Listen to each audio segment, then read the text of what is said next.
വീണ്ടും നമ്മൾ കണ്ടുമുട്ടുന്നു. ഒരു ചെറിയ ഇടവേള ഉണ്ടായി. കഴിഞ്ഞ 2 ദിവസം നമ്മുടെ കാലത്ത് ഉണ്ടായിട്ടുള്ള മികച്ച കലാകാരന്മാരായ ശ്രീനിവാസൻ്റെ മരണവുമായി ബന്ധപ്പെട്ട് കഴിഞ്ഞ 2 ദിവസം നമ്മൾ പോസ്റ്റുകൾ ഇട്ടിരുന്നില്ല. വീണ്ടും നമ്മൾ പോസ്റ്റിൽ വരും. ഇന്നൊരു വെബ് സീരീസ്, മലയാളം വെബ് സീരീസാണ്, ജിയോ ഹോട്ട്സ്റ്റാറിലുണ്ട്. പേര് ഫാർമ. ഈ വെബ് സീരീസ്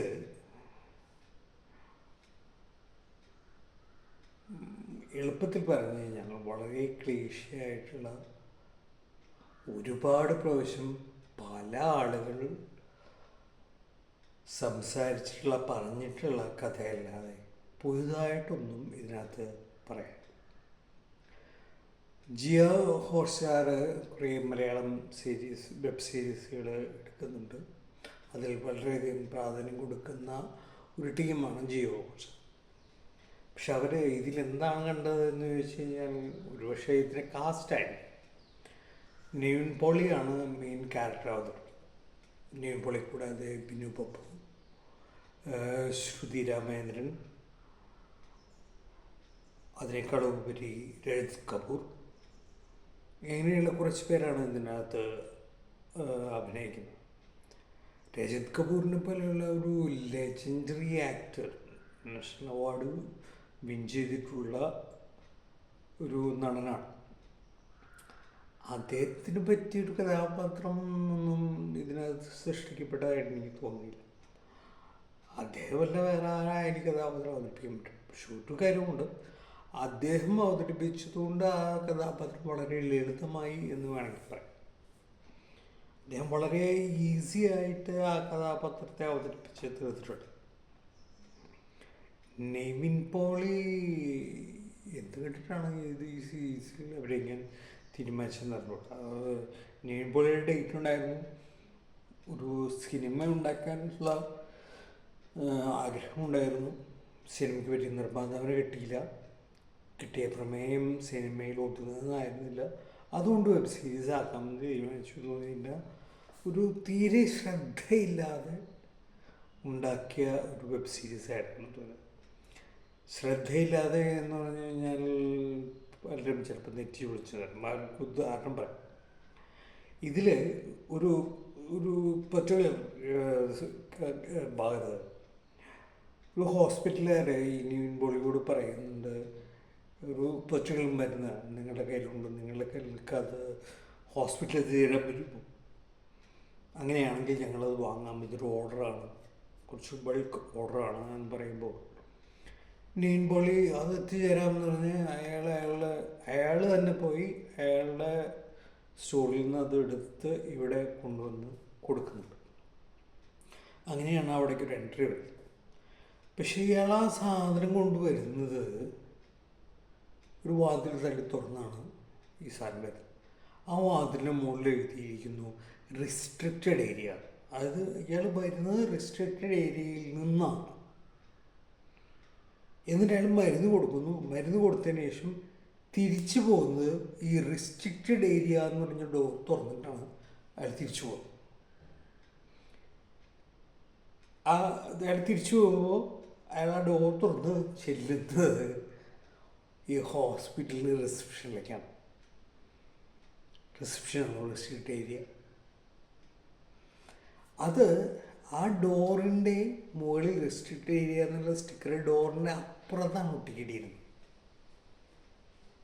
അതായത് അയാൾ റിസപ്ഷനിൽ വന്ന് ഈ റിസ്ട്രിക്റ്റഡ് ഏരിയ എന്ന് പറയുന്ന ഭാഗത്തേക്ക് അയാൾ കയറി ചെന്ന് അവിടെ മരുന്ന് കൊടുത്ത് തിരിച്ചിറങ്ങുന്നത് ഈ റിസ്ട്രിക്റ്റഡ് ഏരിയ എന്നായിരിക്കണം അയാൾ തിരിച്ചറിയണം. ക്ലാസ്സിന് മറുവശത്താണ് ഇത് ഒട്ടിക്കേണ്ടത്. ഒരു തരത്തിലും അതിന് മറുവശത്ത് ആ സ്റ്റിക്കർ ഒട്ടിച്ചിട്ടില്ല. ഒട്ടിച്ചതെന്നുണ്ടെങ്കിൽ നമുക്ക് ഇപ്പുറത്തുനിന്ന് അത് വായിക്കാനും പറ്റില്ല. ഇത് വളരെ മനോഹരമായിട്ട് ഇംഗ്ലീഷിലും മലയാളത്തിലുമുണ്ട്. രണ്ട് ഡോറാണ്. ഒരു ഡോറിന് പോലെ ഇംഗ്ലീഷിലും ഒരു ഡോറിലും മലയാളത്തിലും അത് എഴുതി വെച്ചിട്ടുണ്ട്. അത് അശ്രദ്ധമാണ്. കാരണം എന്താ അതിൻ്റെ സംവിധായകൻ അത് ഷൂട്ട് ചെയ്യുന്ന സമയത്ത് കണ്ടില്ല എന്ന് വേണമെങ്കിൽ വാദിക്കാം. പക്ഷെ എഡിറ്റിംഗ് ടൈമിൽ അത് കാണില്ലേ കാണില്ലേ അത് രണ്ട് തെറ്റിപ്പോയതാണ് എന്ന് വേണമെങ്കിൽ പറയാം. അതായത് മരുന്ന് കൊടുക്കാൻ വരുന്ന മരുന്ന് കൊടുത്തതിന് ശേഷം തിരിച്ചു പോകുന്ന ഇതാണ് ആദ്യം വരേണ്ടിയിരുന്നത്.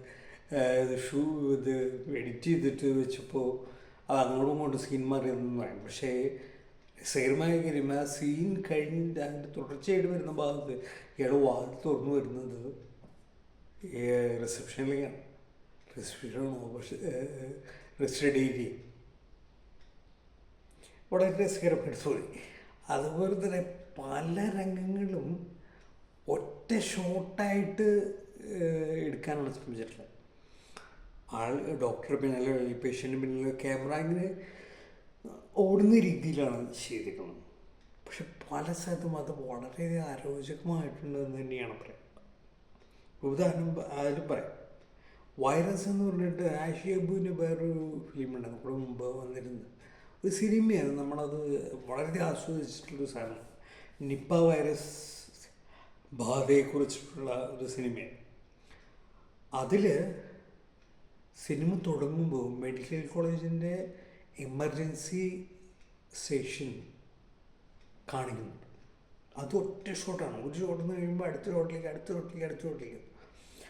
ആ സിനിമയിൽ തന്നെ ഏറ്റവും എൻഗേജിങ് ആയിട്ടുള്ള ഏറ്റവും രസകരമായിട്ടുള്ള ഒരു ഭാഗമായിരുന്നത്.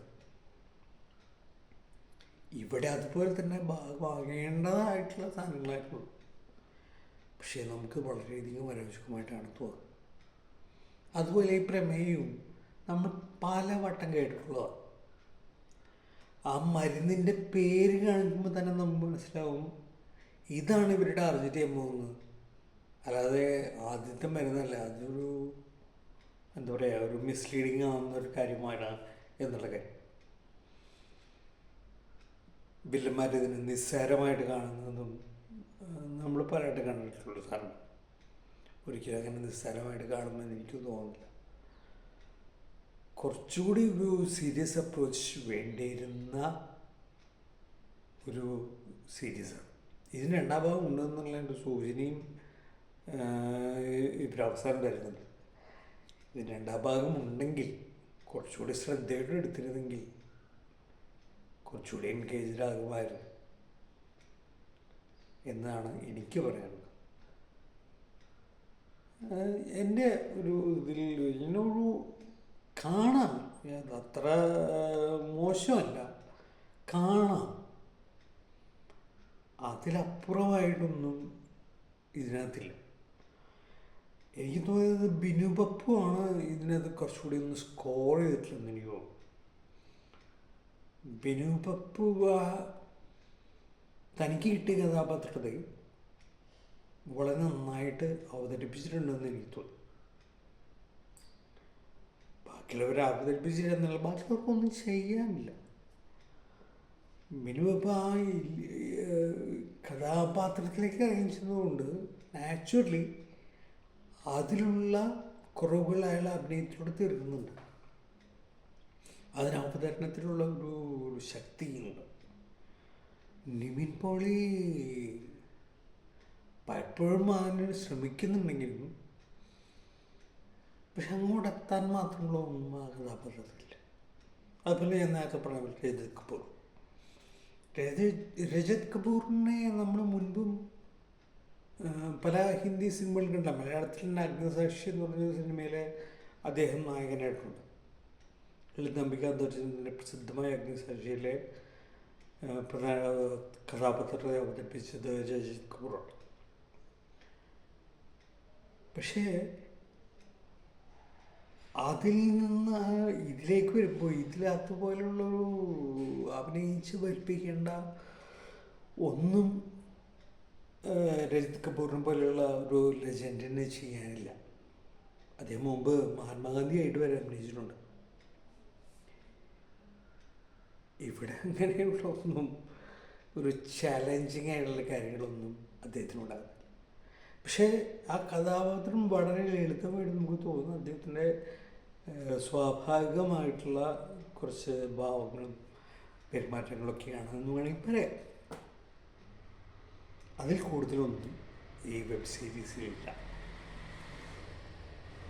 ഇതിനേക്കാൾ നല്ല വെബ് സീരീസ് ജിയോ ഹോട്ട്സ്റ്റാർ തന്നെ എടുത്തിട്ടുണ്ട്. അത് വെച്ച് നോക്കുമ്പോൾ ഇത് ശരാശരിയിൽ നിൽക്കുന്ന ഒരു വെബ് സീരീസാണ്. താല്പര്യമുണ്ടെങ്കിൽ ഒന്ന് കാണാം, അത്ര.